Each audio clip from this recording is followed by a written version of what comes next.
Morbi Wankaner highway ઉપર લાલપર નજીક traffic police staff તેમજ દાતાના સહયોગથી વાહન ચાલકોને હેલ્મેટ વિતરણ કરાયા। આ કાર્યક્રમમાં મોરબી જિલ્લા પોલીસ વડા, ડીવાયએસપી સાહેબ, ટ્રાફિક પીઆઈ સાહેબ સહિતના હાજર રહ્યા।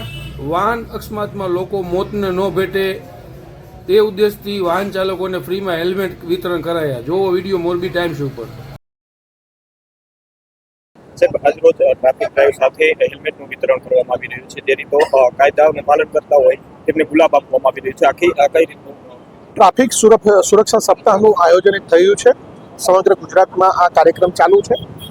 ખાસ કરીને મોરબી જે છે એ સિરામિક સબ છે અને માળિયાથી રાજકોટ અને માળિયાથી સમગ્ર ગુજરાતમાં આ જ રસ્તે અલગ અલગ રાજ્યમાં અને અલગ દેશમાં આ લોકો જતા હોય છે। ગયા વર્ષે મોરબીમાં લગભગ 213 જેટલા માણસોનું ફેટલ એક્સિડન્ટમાં મૃત્યુ થયું છે। ફેટલ એક્સિડન્ટનું વધતું પ્રમાણ ટ્રાફિકની સમસ્યાને લઈને જો ટ્રાફિકના નિયમોનું પાલન કરવામાં આવે તો 100% આપણે એમાં થોડું ડેથ રેશિયો જે છે એ ઓછો કરી શકીએ એમ છે। તો અમને એક દાતા મળેલા હતા અને એમના તરફથી આજે જેમને હેલ્મેટ નથી પહેર્યું એમને અમે હેલ્મેટ પહેરાવીએ છીએ, જે જરૂરિયાતવાળા છે। જેમને હેલ્મેટ નથી પહેર્યું, ઘરે 2-3 પડ્યા છે, એમને દંડ પણ કરીએ છીએ।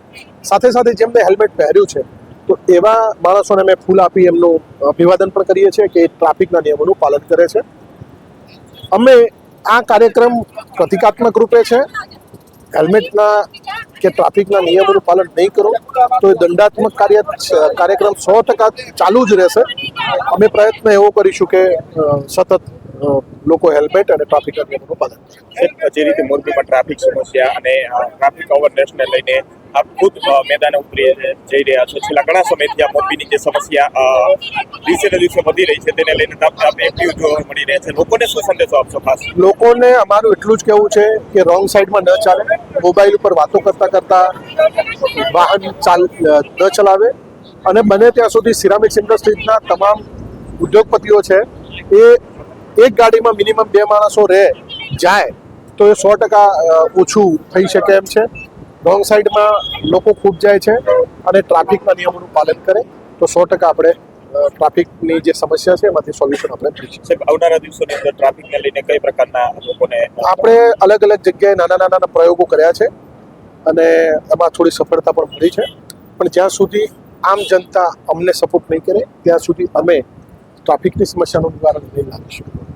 તો ભવિષ્યમાં પણ આ પ્રકારના કાર્યક્રમો ચાલુ રહેશે।